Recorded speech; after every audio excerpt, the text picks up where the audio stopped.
साहब देखिए, यूसीसी की आपने बात की है, पूरा देश इसको लेकर के गंभीर है, देश के प्रबुद्ध जन इसको लेकर के गंभीर हैं, और जब सभी गंभीर हैं तो उसके ऊपर विचार चर्चा चल रही है, जब समय आएगा तो उसको पूरा करेंगे। जी सीएम साहब, मैं जितेंद्र हूं, खबरें अभी तक से। आपने अपने 100 दिन का लेखा जोखा तो यहां पर दिया, लेकिन विपक्ष की इन 100 दिन में आप अपने नजरिए से कैसी भूमिका देखते हैं? विपक्ष भी हमारी प्रशंसा में लगा हुआ है, हम अच्छे काम कर रहे हैं, क्योंकि देखिए उनका अपना विषय है। वैसे तो अभी तक 100 दिनों में ये निर्णय नहीं कर पाए कि भाई विपक्ष का नेता कौन होगा, निर्णय नहीं हो पाया, परंतु उनका इंटरनल मामला है, हम इसके ऊपर कुछ बोल नहीं सकते। किसी को भी बनाए, वो भूपेंद्र सिंह हुड्डा को बनाए, मैंने तो विधानसभा में कहा था, कोई बात नहीं, लेटर आ जाएगा, आ जाएगा लेटर, क्योंकि आजकल चिट्ठी आने में देर लगती है थोड़ी।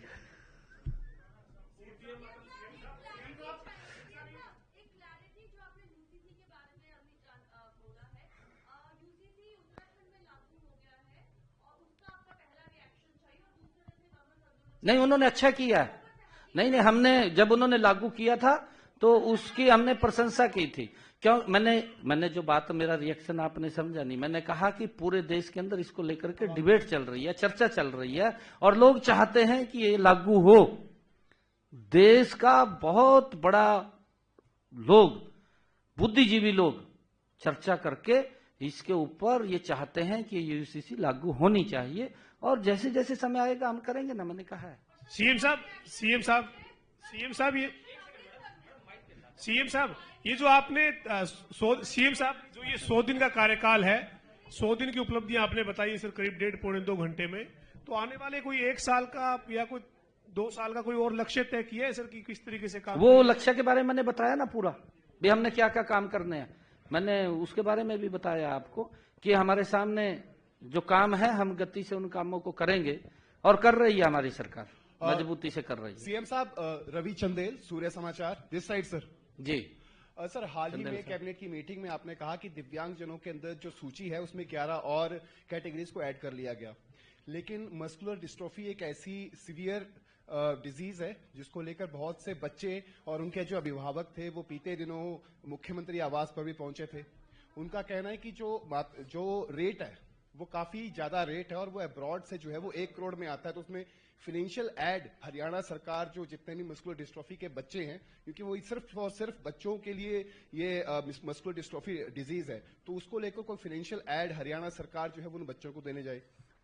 नहीं, देखिए उसके लिए हम